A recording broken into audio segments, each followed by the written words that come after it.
Hello, my name is Omar Rabasad, and it is 4:48 p.m., September 25th, 2020. And I'm just trying to bring up an article here that I read today.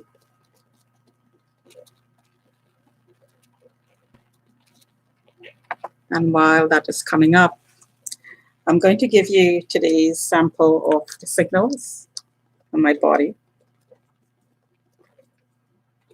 I was blasted last night, all night.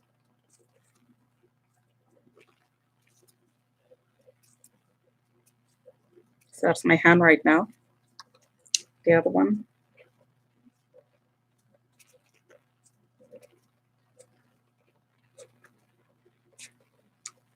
My back. My chest first.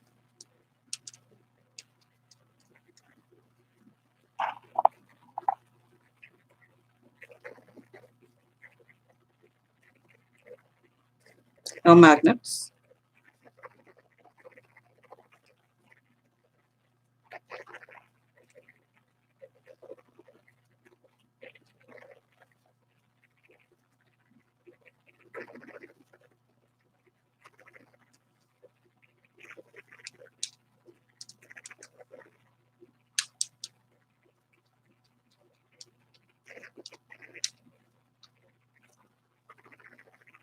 The power is turned down right now.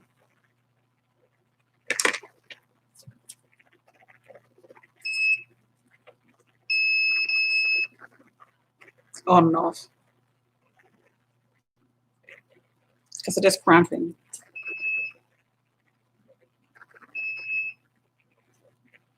And that's the middle of my back.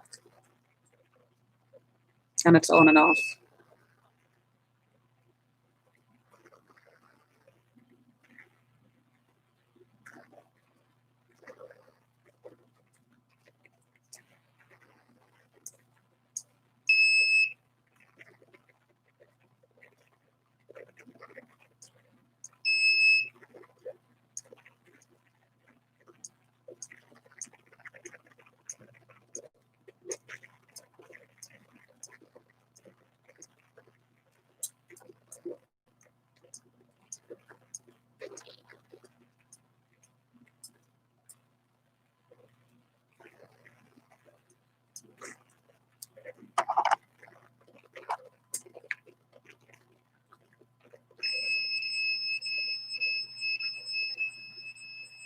So I have a headache.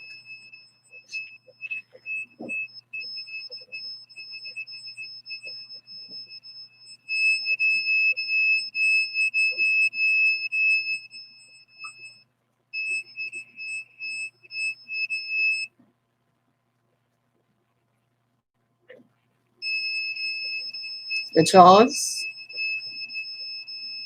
I heard the comment, we're going to break your jaw outside the window.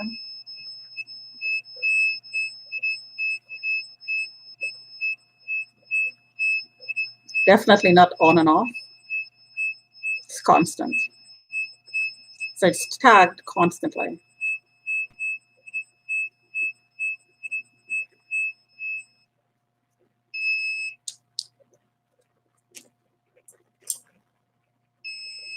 The other side as well.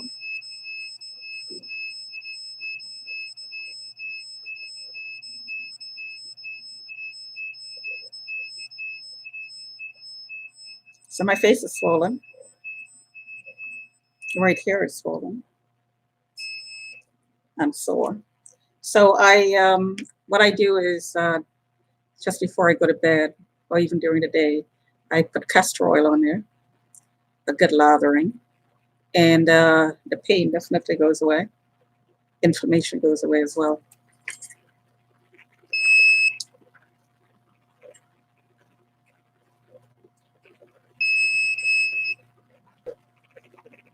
So the chest is on and off.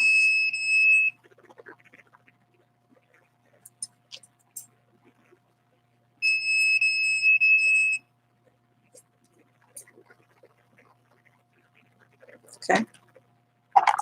So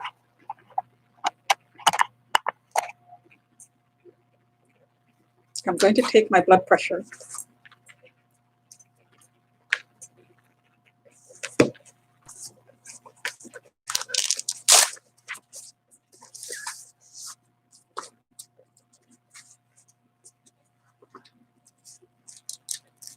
So right where my chest is tagged is hurting.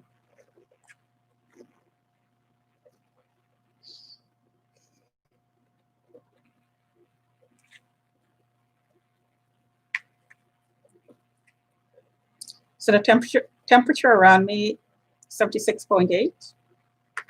So I'll check in with that a little bit later. And I'm just going to look for a link that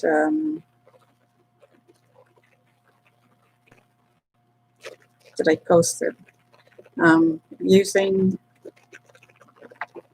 a completely app-based computer. So it keeps reloading. So bear with me. The Windows operating system is completely app-based.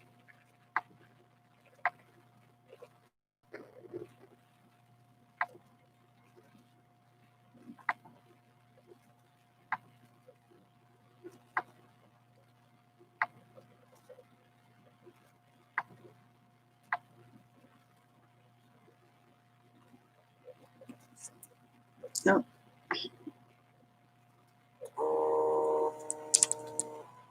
There it is.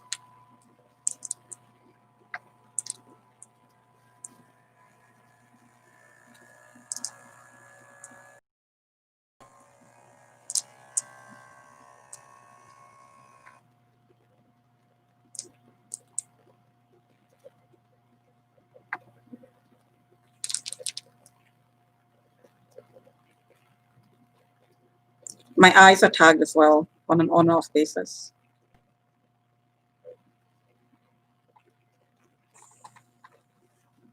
And sure enough, and this is what I'm feeling. And there is a fluttering in my chest. 127/94. And there's an irregular heartbeat there. See that? It's there.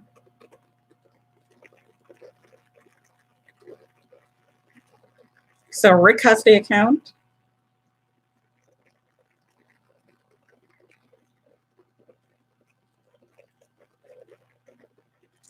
So it says, without my glasses, pulse irregularity was detected during measurements, and the blood pressure measurement might not be fully reliable. If your irregular heartbeat is detected, if irregular heartbeat is detected again, we recommend you to discuss this with your doctor.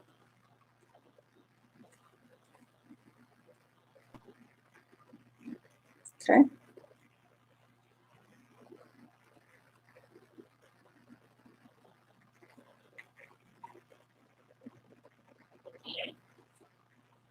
Okay, so I'm going to take it one more time.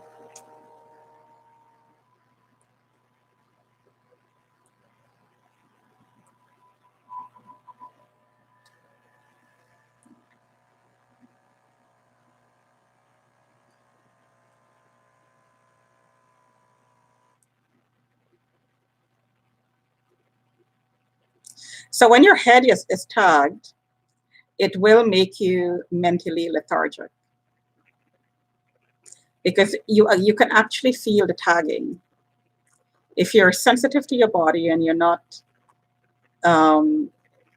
occupied with other things. For instance, if somebody's working and is very busy, they may not pick up on the tagging because you're mentally occupied elsewhere. But I'm home and my attention is focused. So, and I'm in tune with my body anyways because I meditate. So I know, and studying the patterns of these signals, I can actually feel the tagging and the difference it makes in my thinking, and the speed with which I think is affected. So 120 over 82. And then I'm going to take it one more time. And while I'm doing that, I'm going to read you an article that I tweeted. And this is on the David Icke website, davidicke.com. And I will post a link.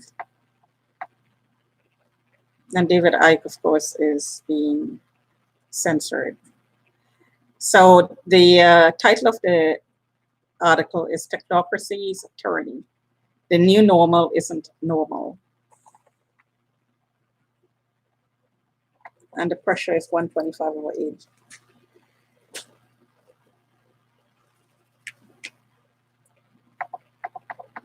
So a short article. COVID-19 is being used to create a global fascist dictatorship. From New Zealand to the US, so-called Western democracies have adopted and developed the Chinese model of technocracy to create a single biosecurity state. This globalist corporate state is to be centrally controlled and administered by a distant global governance cartel of appointed bureaucrats, tasked only to serve the interests of a tiny, disproportionately wealthy group we can call the parasite class. Every aspect of your life will be monitored and controlled as we move towards the ultimate surveillance state. Your ability to work, to socialize, to travel, conduct business, access public services, and to purchase essential goods and services will be dictated to you and restricted by the state based upon your biosecurity or immunity status. This transformation process is well underway. You are no longer a human being, you're a biosecurity risk, which is why we're walking around with masks. As such, you may be removed to a military-controlled quarantine camp as and when the state sees fit. Detention without trial will be the norm. All protests will be outlawed unless the protest suits the agenda of the parasite class. Your children will no longer be your own. They will belong to the state. And this goes to the point which the World Health Organization put out. Tedros, I believe, was the person who did this. He said that once the children are in school, no, I'm not, okay, so let me backtrack that. I'm not sure if he himself said this, but it came from the World Health Organization. It was said by the World Health Organization that once the children are in school, then parental consent for them to be vaccinated is not needed. The state, the school can go ahead and do that without telling the parents or the parental consent. They don't have to know. So of course they don't have to consent. So back to the article. They will belong, your children will no longer be your own, they will belong to the state. Parental consent for medical procedures will be presumed, or in the case of mandatory procedures, not required.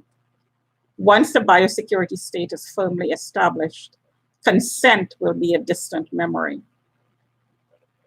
We have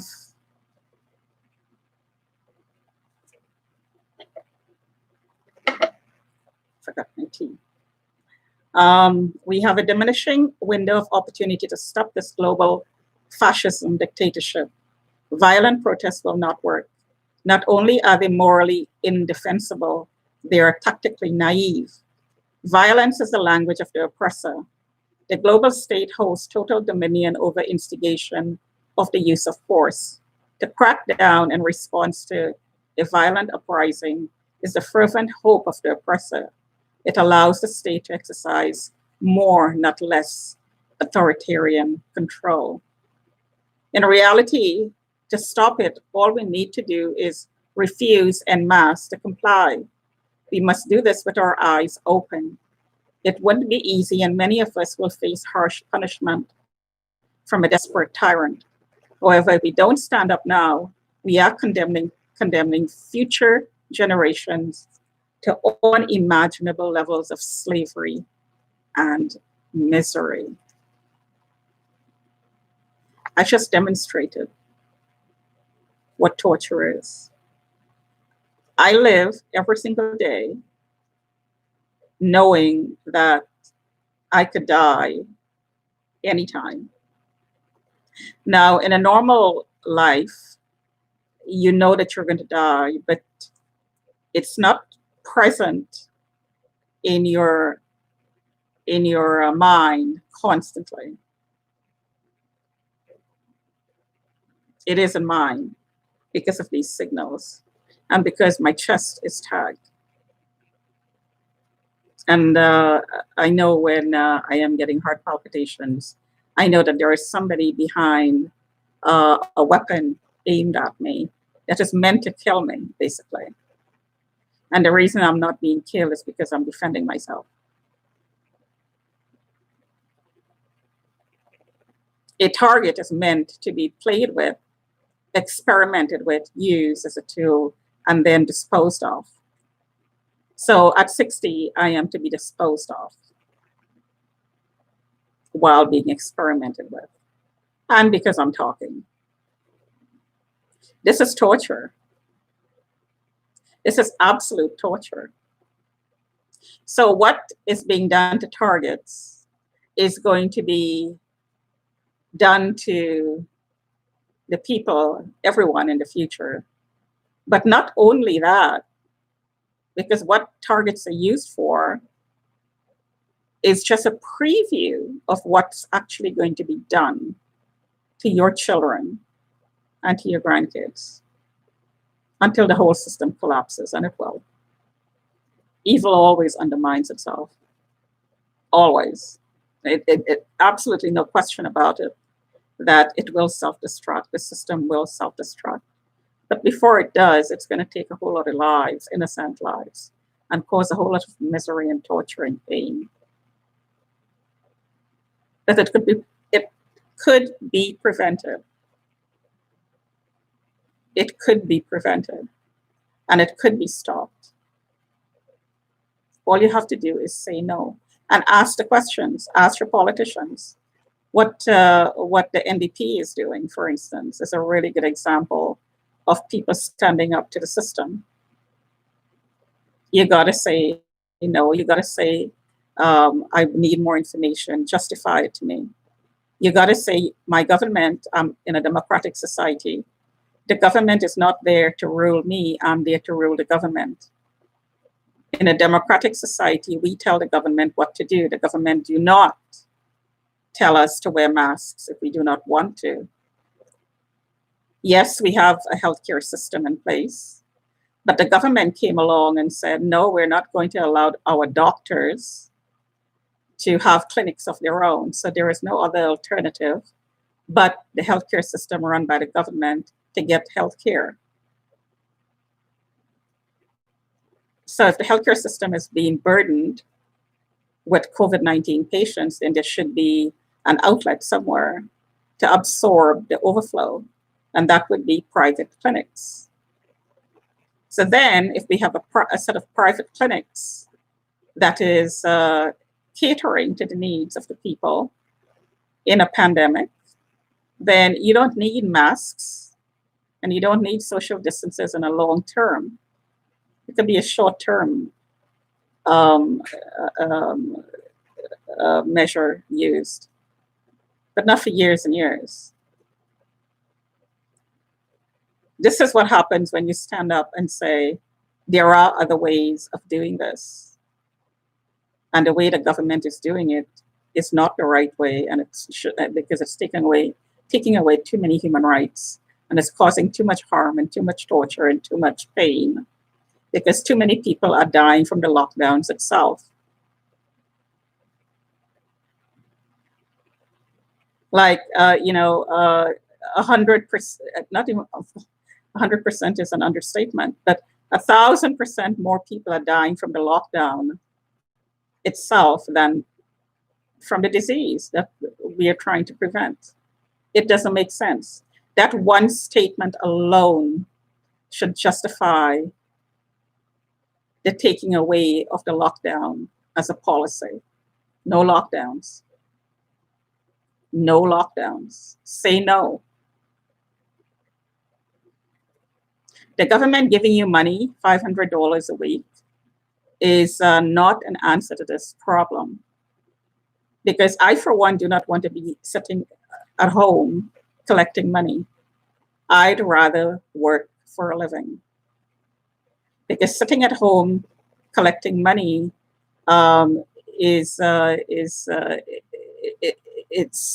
it undermines what it means to be a human being. Because you're supposed to, as a human being, create, work, generate, contribute, grow through that contribution. Work is one way to do that. Supporting yourself, it brings a dignity and self-esteem. Independence, financial independence, does something for you. Your psyche. You stand taller. You think of yourself in a more positive light. Getting a handout from the government does just the opposite. And a good example of that is what is being done, or what has been done with the Native Indians.